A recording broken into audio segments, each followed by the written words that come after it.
ফুলকপি, তোর আব্বুকে বলবি একটা স্কুল ব্যাগ কিনে দিতে। প্রতিদিন এভাবে হাতে করে বই নিয়ে যাস কেন? আমার আব্বু অনেক গরিব, ব্যাগ কেনার মতো সামর্থ্য নাই আমার আব্বুর। তুমি আমাকে প্রতিদিন অপমান করো কেন? আমার অনেক কষ্ট হয়। তাহলে তুই একটা ফকিন্নির মেয়ে।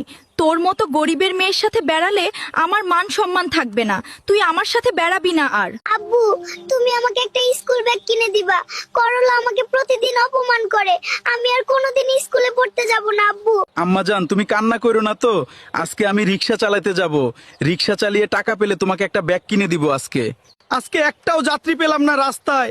আমার মেয়েটার জন্য ব্যাগ কিনতে পারলাম না আজকে। 1 টাকাও ইনকাম করতে পারলাম না আমি। ফুলকপি, তুমি এখানে মন খারাপ করে বসে আছো কেন? তোমার কি হয়েছে বলো আমাকে। এখানে বসে বসে কান্না করছো কেন তুমি? আমাকে প্রতিদিন করলা অপমান করে।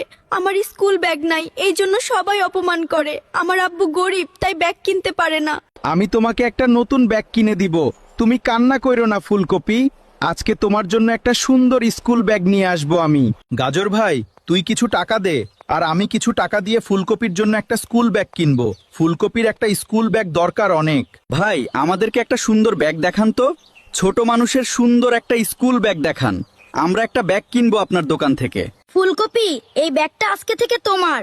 আমি আর গাজর এটা কিনে আনলাম দোকান থেকে। তুমি এই ব্যাগ নিয়ে স্কুলে যাবা এখন থেকে। ও আল্লাহ, যারা এই ভিডিওতে লাইক, কমেন্ট, ফলো এবং শেয়ার করবে, তুমি তাদের বাবা মাকে ভালো রেখো, তাদেরকে কোটিপতি বানিয়ে দাও।